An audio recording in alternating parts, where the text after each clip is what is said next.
What's up, everybody? We are back for another positions ranking video in prep for your NBA fantasy basketball draft. Last week we did the point guards. This week we got the big fellas, the big guys, the big guns, the centers. I know most people are probably super distracted with fantasy football just starting, or maybe your fantasy baseball playoffs are coming to an end this week. Regardless though, it's never too early to get a leg up on your league mates and start prepping to dominate your fantasy basketball league this year. We're going to be pumping out draft videos right up until the season starts. I hope you guys enjoy it. For anybody new here, I'm Chris, and welcome to Number 2 Sports.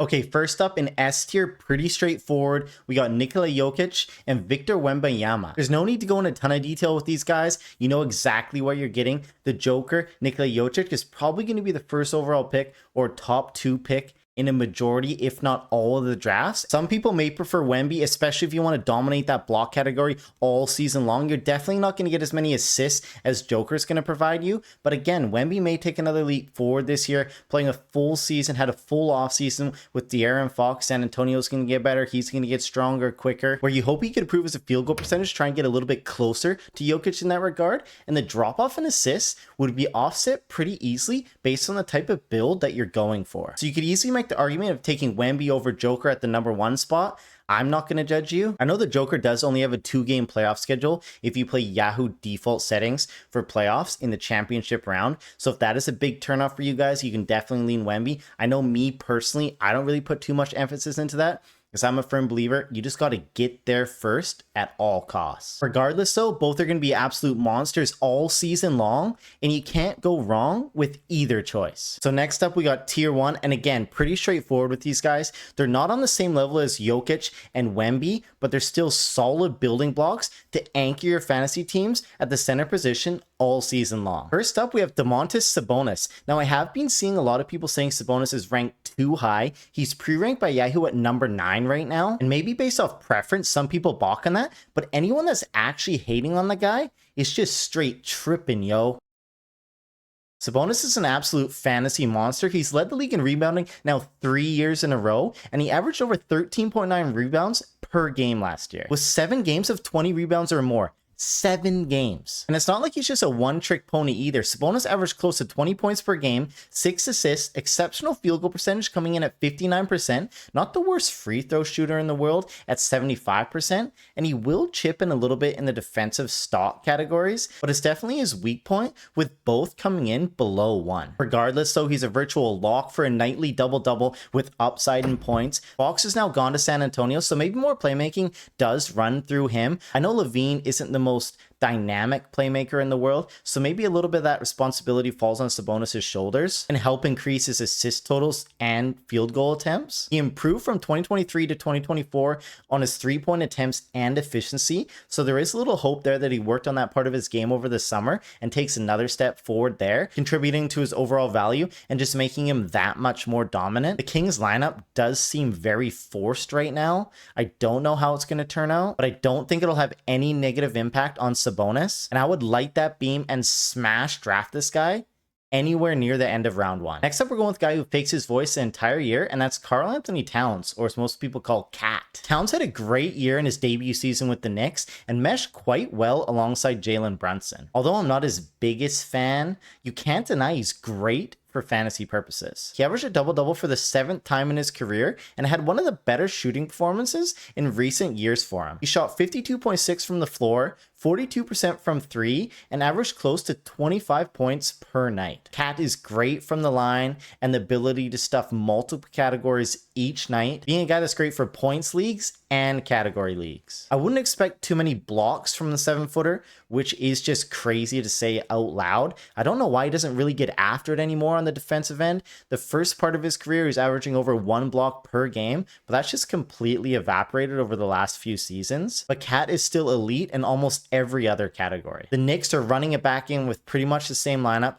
and with Boston in shambles, Indy in shambles, Knicks should be the favorite to come out of the East to win the East in the regular season. Thibs loves to ride his guys. Those starters play so many minutes each night. Cat just played the most minutes or averaged the most minutes of his career since his first 2 to 3 years in the league. So expect Towns to clock in another monster season. Sabonis and Towns are two guys just leaving your drafts wide open. You could build your roster any which way you want with either of them. So next up we have tier 2, and this group of players still have massive potential, and I could see them ending up as tier 1 at the end of the season if things fall their way, but that'll require good health, increase usage, or improve performance. Next up we have Sengun, and Sengun was very impressive last year and was a huge part of Houston's regular season success. The big question this year that everyone's wondering is how the addition of Kevin Durant is going to affect Sengun's fantasy value. He'll definitely be the second option now behind Durant, but he's still going to be ahead of Freddie Flatfoot and Thompson, but most certainly the offense is going to flow through Durant now. Sengun averaged 19 points, 10 rebounds, 5 assists,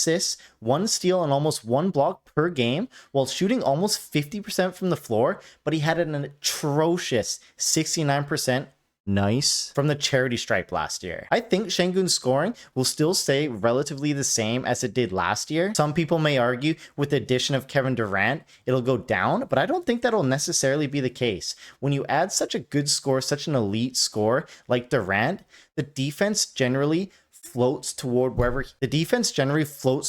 he is on the offensive end, and that should create more opportunities, more space for Sengun to work. He's going to get less double teams. He's going to get better looks, quality looks, as Durant's going to open up everything in the half court, an area where Houston struggled mightily last year. Sengun averaged about 15 shot attempts per game last year, and I think that'll relatively stay the same this year, but with better quality looks. A stat stuffing machine, I think Sengun is set up to have another monster year and a great anchor center to build your fantasy team around, with also the potential for way more usage if Durant were to miss any time this year. So next up we have the injury poster boy who needs to make a mixtape with LaMelo Ball because neither of them can just ever stay healthy for a full season, and that is Mr. Joel Embiid. We all know what Embiid can do when he's healthy. His usage rate is just through the roof. He averaged close to 30 points per game, over 10 boards, 4.6 assists, 1.5 blocks, 1.1 steals, and he shot close to 52% from the field. An absolute dominant fantasy asset when healthy.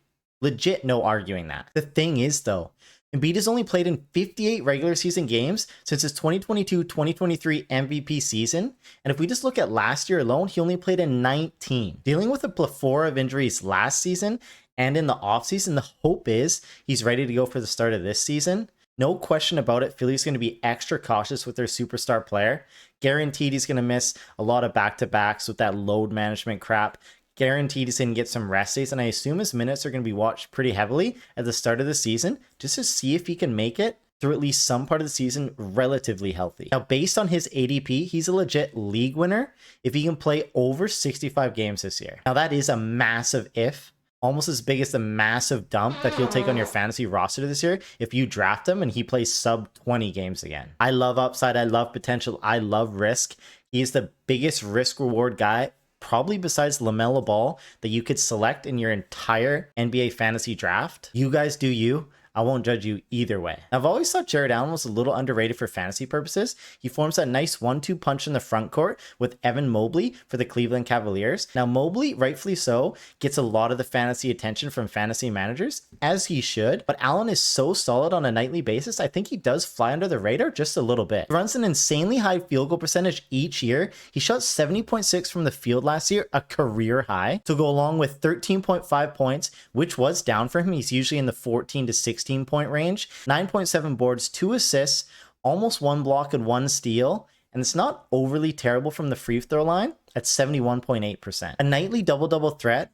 He has one of the safest floors in fantasy due to his great rebounding and just great efficiency. I'd like to see him get his blocks up back to his career norms, back up over 1 and closer to 1.5 like he's done in prior years. That would really help boost his ceiling. And I also want to see him increase his points a little bit, get back to that 15-16 point range, again, like he'd done in seasons past. That'll just really help solidify his fantasy game as a tier 2 stud. Allen isn't the flashiest pick due to his limited ceiling, but he's a rock solid high floor play. You know exactly what you're going to get every night that he's playing, close to a double-double. A guy who played 82 games this year, 77 the year before. And if Mobley were to miss any time, Allen has the ability to go absolutely nuclear and be a legit league winner. So bringing up the rear of tier 2, last guy up, Jalen Duren. So another very high floor player, but unlike Allen, Duren has the potential to absolutely smash his ADP without requiring any injuries. If we just see a little bit of growth added to his game and he just gets more minutes. He just needs more minutes on a nightly basis. Detroit's got to stop giving Beef Stew 20 plus minutes a night. Give some of that to our boy and let's see if he can do work. Being their prize center, I want to see if he has the ability to handle everything that they throw at him and if he can just run away with it. A monster on the glass, Duren averaged 10.3 boards, 11.8 points, 1.1 blocks, 0.7 steals, while shooting a career best 69%, nice, from the floor last season. His free throw percentage is bad at 66%, which sucks, but honestly, free throw percentage can vary so much year to year. It's hard to really try and dig in and see if it's a legit pattern happen in only a 3-year sample size. Like for instance, last year he shot 79% from the charity stripe. Again, back to his minutes, I don't like how they dropped from 29 to 26 last season. That's honestly where I think a lot of his value is just getting held back. If Duren can start playing 30 plus minutes per night, I think that'll help increase his stats across the board and really elevate him into that next level with the tier 1 guys. I think Detroit's going to continue to get better and my pants get really tight drafting Duren at his current ADP, as he could absolutely obliterate it with just a small increase in his playing time.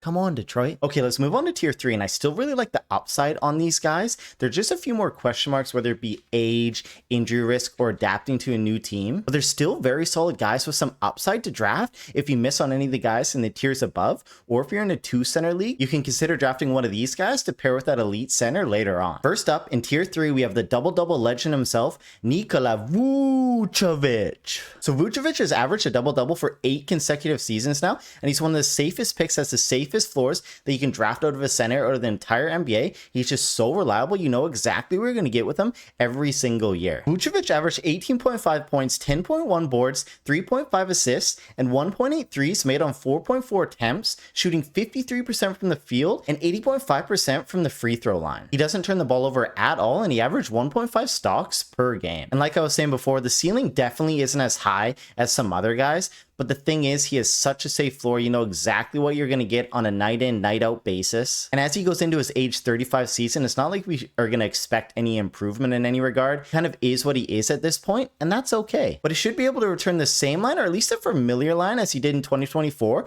going into the 2025 season. The Bulls are a young team. Vucevic is going into a contract year, which I do like for most guys, because you know they're always motivated, always extra motivated in the offseason trying to go and secure a fat bag. And maybe a little different for him since he is 35 and he's already secured big contracts in his past, but still though, guys are always extra motivated to get a nice big payday. Typically playing 70 plus games a year, there might be a little bit of injury concern because he is going into his age 35 season, but he doesn't play a game that's too physically demanding, so I think he'll be all right in that regard. He's a solid, can't go wrong, safe center to target, if that's your thing. We'll keep going with the Vitsa Zubac, and every time I say that, I think I'm gonna have a freaking Zubac coming in here out of nowhere. So Zubac had a career year last season. He had the highest usage rate out of his 9-year tenure so far, and he smashed his previous career high in minutes, coming in at almost 33 minutes per night. And you may be thinking 33 minutes per night, that's not really that crazy at all. Thibs has his guys running 40 plus each year. But if we look back at his prior 3 seasons, he was at 26, 28, and 24 minutes on average. So 33 minutes was actually a really significant jump for Zubac last year. And I think the reason for that was the Clippers just had zero depth behind him. And again, that just led to a massive minutes increase and him posting career highs in a lot of categories. He averaged 16.8 points, 12.6 rebounds, and 2.7 assists.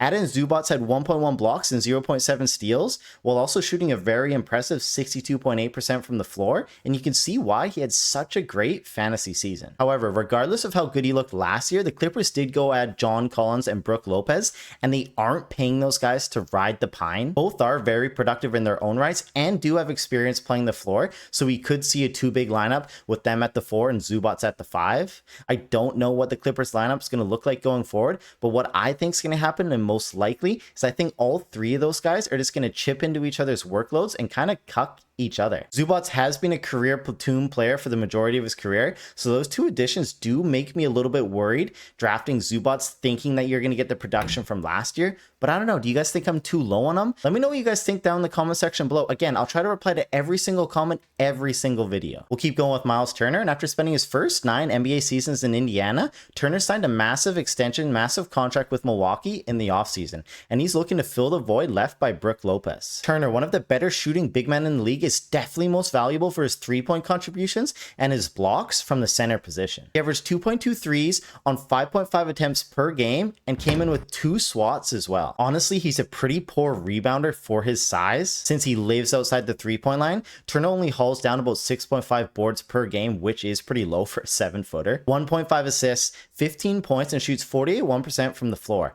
Great from the line at 77% for his position, so he's not going to kill you in that regard. Turner's never really had a massive workload at Indiana, but I think that situation's going to completely change in Milwaukee. They're hoping on him to fill the void left by Lopez and Lillard, which I think could just lead to increased shot attempts, increased usage, increased counting stats, and it really has him set up to turn in a career year. The question is whether the move to Milwaukee, playing in a new city, new team, and especially around a ball-dominant guy like Giannis, will have any negative impact on his stats from Indiana. He's one of my favorite upside plays in the middle of drafts right now. So everything was great from Walker Kessler on a per game basis last year, where he averaged 11.1 points, 12.2 boards, and an impressive 2.4 blocks per game. The game was out there just giving the Mutombo on a nightly basis, baby. But he was like Shaquille at the line, shooting a putrid 52%, but it did only come on 2.6 attempts per game, so it wasn't like he totally destroyed you in that category. And he was a great 66.3% from the floor. The massive risk with Kessler, though, is he plays for the Utah Jazz, who absolutely bent over fantasy managers last year with their, I would say, blatant tanking, resting guys, load management, whatever crap you want to call it that they did, trying to tank to increase their odds for that first overall pick. So Kessler was limited to 58 regular season games, and in the second half of the season, he was like literally not playable in weekly head-to-head lock leagues. He was getting rested. You wouldn't know if he's going to play 1 game, 0 games, 2 games, whatever. So that's where you have a tough choice. Do you think Utah's going to try and tank like that again for a second consecutive year? The roster really is set up that way to begin with. They have one of the lowest win projected totals out of the entire NBA. I just don't see how they can get away with it doing it again back-to-back years. So I think that it won't be as big of an issue with rest guys near the second half of the season, because I think they're going to start out and they're just going to be crap regardless. So I think they should have a nice cushion. But I don't know, man. It was pathetic.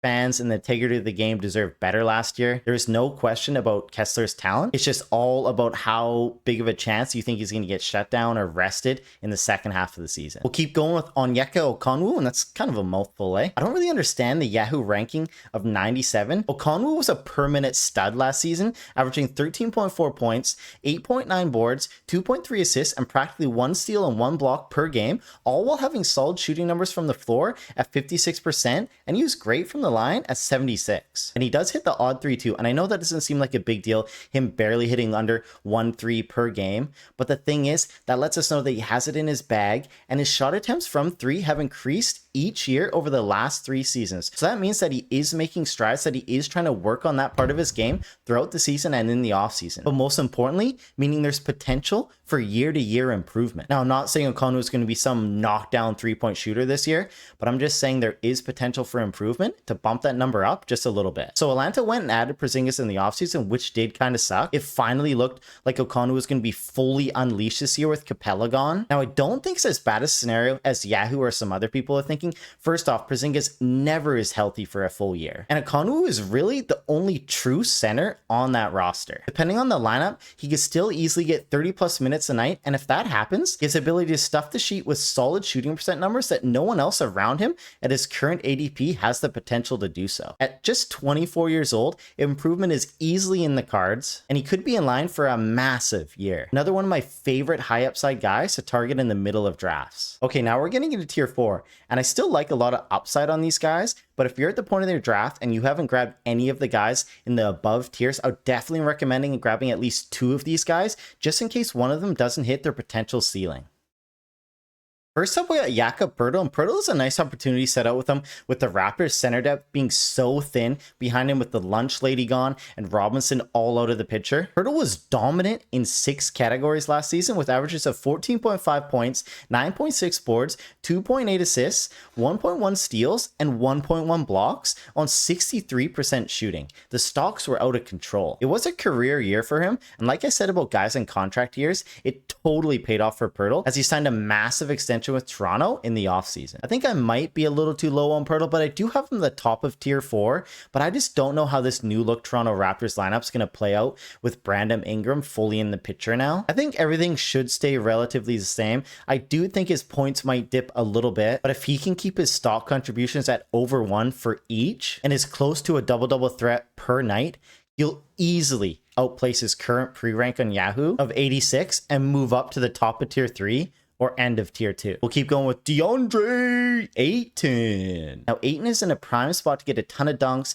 putback dunks, alley-oop dunks, playing alongside his new teammates, Luka Doncic and LeBron James. How many games he's going to play is going to be a massive question mark, but I think he'll be motivated to prove himself this year after people have been kind of writing him off the last couple of seasons. Ayton should be able to bring down his fair share of rebounds, with his only competition really being Luka and LeBron in that regard. And like I said, he's going to get his fair share of dunks and just easy buckets playing alongside those two. I can't imagine Ayton's going to get a ton of post-ups playing with those two ball-dominant guys in Luka and LeBron, but he should be able to clean up the glass and be a nice source of points in the 14 to 16 range. I think he's going to bring down 10 to 12 boards, and I hope Ayton gets after it as a defensive anchor and really bumps up his stock contributions. The Lakers need it, and I think he needs it to prove himself as well. If those 3 things stay true with just a little bump in efficiency, I have no reason to see why he can't match his current ADP or outperform it. Next up, we have Rudy Gobert, and we know exactly what we're going to get with Gobert at this point of his career. A double-double threat, but limited on the points. He'll be able to clean up the glass, and he'll block his fair share of shots. He'll be terrible from the line, but he's great from the floor, and besides that, he doesn't really do much else. Not an exciting pick. He's not an upside play anymore, but Gobert will help in points. He'll bring down a ton of boards. He'll help in blocks, and he's going to be a bit more useful than other defensive first centers are. Next up, we have Superman, Ware, and Ware really came into his own last year after the Heat traded away Jimmy Butler and moved him into a 2-big starting lineup alongside Bam. In 45 games after January, Ware averaged 10.4 points, 9.2 rebounds, 1.2 assists, 0.6 steals, and 1.2 swats per game, really solidify himself as one of the better rookies in the entire NBA. Ware is expected to start again this year, and undoubtedly the offense will still run through Bam, still run through Harrow, with Wiggins being the third option. I don't really like the addition of Norm Powell as well. I believe he'll take some shot attempts away from Ware in addition to those other big 3. Ware was already running such a low shot total in his rookie season, he really could just be left for cleanup duty in 2025. The potential and ceiling is there based on his fantasy game though. I really do like the building blocks that he's able to do. He can score, he can block, he can board, and he isn't the worst passer in the world by any means. I just don't know if he's going to really get the opportunity to fully shine through in that lineup. I think Ware is definitely one of the bigger boomer bust options you can draft going into 2025. And I'm scared he might bust if his points are limited and he has any decline in his steals and block totals. I love upside though. And last up in this tier, we got the big white boy, Donovan Clingan. So some people might think this is too high for Clingan with the addition of Yang Hansen that the Portland Trailblazers drafted last year and how good he looked in the Summer League. But honestly, I don't think Yang's going to make that big of an impact this year, or at least I don't think it'll be until way until the second half of the season. I think it's going to take him a little bit of time to adjust to the size, physicality, and speed of the NBA. Now, Clingan is a monster, and I expect him to clean up the glass all year long, and I like the addition of Drew Holiday on that young Portland Trailblazers squad to settle them down in the half court, get Clingan some easy looks, and as long as Clingan blocks 1 shot per game and get his points closer to double digits and really get his minutes in the 25 to 30 range, as I expect he worked very hard on his conditioning over the summer, because that was a glaring issue last season. He needed to be able to get his cardio up. He will easily smash this pre-ranking of 101. I love Clingan as a late round home run swing in drafts. Now we're getting into the trenches for centers here. There's still a lot of upside to be had, but still comes with a lot of risk, question marks, along with a couple safe bets, supply solid floors, but limited upside. First up, we have Mark Williams, and there's no denying Mark Williams' talent. It's just that he can never stay healthy. He's yet to play more than 44 games in a season in any of his first 3 years in the NBA, and he really bottomed out at just 19 games played in 2023. When healthy, Williams is great though, with averages of 15 points, 10 boards, 2.5 assists, and over a block per game. An extra bonus is his free throw percentage won't kill you on a nightly basis, coming in at 80% last season. Following an offseason trade to the desert, Williams be looking to make a name for himself on a new look Phoenix Suns squad this year without Durant, without Beal. Williams is a very high risk, high reward selection later on in your drafts. Next up, we have Isaiah Hartenstein, and Hartenstein backed up Oklahoma's big move of signing him into a big contract over free agency by having a career year for himself. If we look deeper though, most of that value did come when Holmgren missed a majority of the time with that injury, and his minutes and production did dip when he came back. OKC is pretty much running back the same championship roster, so I imagine Hartenstein will start against bigger teams, but when they play a team that's going to go small at the 5, spread out offenses, I think his minutes and his usage will dip. So there is a little risk here, I think, but regardless though, he's a safe bet for decent amount of boards, decent amount of swats, and good field goal percentage. I just don't think this is a ceiling play whatsoever unless Homegrown misses a lot of time again in 2025. Also, I don't know if you noticed, I'm not wearing my hat. I couldn't find it. My kid hid it somewhere, so you guys get to see the flow. Next up, we have Draymond Green, and Draymond Green's not going to blow you away in any category, especially not the points section, as he's going to be held under double digits a majority of nights. But he's a great source of out-of-position assists, even though he only averaged 5.6 last year, which was his lowest mark since 2014, if you can believe that. Green was incredible in the stocks department last season, though, averaging 1.5 steals and 1 block per game, really salvaging his fantasy value. Looking forward to 2025, though, he's always going to bring down 6 to 7 boards. He's going to hit the odd 3, and more likely than not, he's going to have a negative impact on your field goal percentage. But again, he's going to be a great out of position source of assists, and I think he's going to get assists back up to the 5, 6, 7 range this year. He's a Swiss Army knife type of center though, and the Warriors need him to stay healthy if they want to make another run this year with Butler and Curry and co. 35 years old, maybe Green's slowing down just a little bit, but honestly, I wouldn't be surprised at all if his assists got back up to the 6, 7 range for 2025, and he improves on his field goal percentage just a little bit. Watching him play can be so frustrating because he seems to miss so many gimmies each night, but again, I'm counting on him making a bit more of those in 2025. He's not a bad pick at all, around a pick 100 if that's where he's going, because if he plays more than 63 games this season, he's always ranked in the top 70 each year. Next up, we have Derek Lively, and honestly, I like Derek Lively. It sucks that Gafford's in the mix, kind of hurting his value and playing alongside AD as well. The talent is there, the defensive prowess is there. Lively made some improvements in his offensive game last season. He added a floater. He looked like he worked on his touch around the rim, while also really improving his free throw percentage. Now, I don't think he's suddenly going to get like 30 plus minutes per night, like I said with Gafford and AD taking out big chunks of that opportunity. But with his ability to block shots and rebound the basketball and make the most of his limited offensive opportunities, it won't take too much of a playing time increase for him to finish in the top 100 this year. Rounding out this tier is the big fella, the big old Canadian, Zach Edey. Now, he definitely needs to work on his foot speed and his conditioning to keep up in today's NBA. You can just tell watching him out on the court there, he's just a little bit too slow, but his real value is going to be in the rebounding and block department. It would help if he could increase his offensive output, and really that's all that's needed for him to take another step forward. Consistently be a double-double threat, and his value will skyrocket. So the hope is that he worked on his conditioning and his foot speed in the offseason and maybe added something in his bag for the offensive end, but he got sidelined by an ankle injury that required surgery. So that definitely disrupted his ability to get in the gym and work on his crafts. So that definitely puts a damper on him for me going into the season. So I don't know if this is going to be that the big fella, Edey, takes a step forward this year. I like him though. I'm rooting for him. He's not a bad fleer at the end of your drafts. So now we're on to tier 6, and it's pretty self-explanatory looking at this group of players. Most of these guys are going to go near the end of your drafts, and you're just hoping you hit a lottery ticket with one of them. Now, the guy I'm probably most interested in this tier, and maybe even thought about bumping him up to tier 5, and that's Nick Claxton off the Brooklyn Nets. Claxton is very strange to me though. He took a step back in pretty much every category in 2024, playing 3 minutes less per night, which just doesn't make sense looking at that Brooklyn Nets roster, why his usage and minutes would drop like that. It's not like Brooklyn is stacked on depth where they could afford Claxton to ride the pine. So it is quite troublesome. Claxton averaged over 2 blocks per game in 2022 and 2023, but it dipped to 1.4 in 2024. One would think that he could get closer to 30 minutes per night, with Sharp being really the only threat to threaten him for playing time, but I have no idea what the Nets are doing, and do the Nets even know what they're doing? I really don't mind selecting Claxton as a backup center just to see if his minutes are going to get closer to that 30-point range, if he can improve on his efficiency, get get his swats back up to close to 2 per game, and he'll easily smash his ADP. You would think that Brooklyn would want to showcase him at the start of the year to bump up his trade value, but again, who knows what they're doing. He could be really useful for category leagues. There is upside there,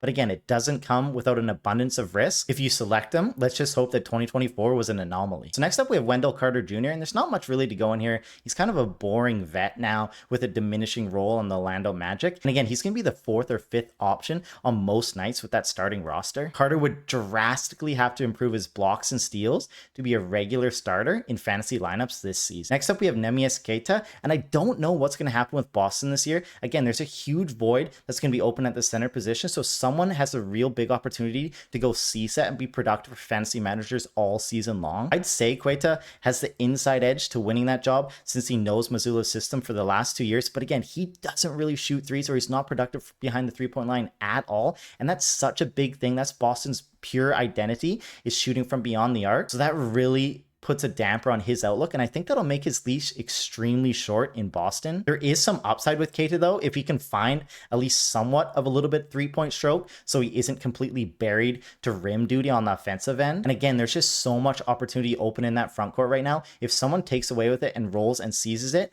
there's going to be value all season long. Keep an eye on that wire if it's not Queta. Next up, we have Missi, and Missi really has no competition for the depth chart behind him besides Looney. I'm just not really that excited for his fantasy game, but if everything does break his ways, he could easily come close to averaging a double-double, which will obviously be useful in all leagues. I just don't know how realistic that is. He could be a guy that you draft real late, see how he starts out the season, or just someone to really keep a close eye on the waiver wire if he starts out hot. Okay, last but not least, the free agent tier here. Most of these guys are just going to go undrafted in your league or be the very last pick. First up, we got Moussa Diabate, and I think I'm absolutely butchering that pronunciation, but with the addition of Mason Plumlee and them drafting Ryan Kalkbrenner, again, another butchered pronunciation. I'm getting tired, all this talking. I don't really see any spot for him to be useful for fantasy teams this year in Charlotte. Isaiah Jackson, kind of different from Diabate. Isaiah Jackson does have a nice opportunity set in front of him if he's fully healthy from that bad injury that he suffered last year. The Pacers center spot is completely unsettled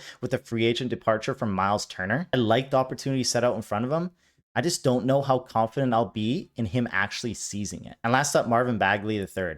What are we even doing here? He's not getting drafted. All right, guys, that's another video in the books. If you missed my last week's video for point guards, make sure to check it out here. I'll also link it down in the description below so you can find it there as well. If you enjoyed this content, hit a thumbs up, hit that sub button. It would mean a lot. I'll be doing content again right up until the season starts. And then when the season does start, I'll make sure I'll be doing weekly waiver wire videos each week. I appreciate y'all being here. You guys are awesome. You're legends. Thank you. Have a good week. Have a good weekend. And I'll see you real soon.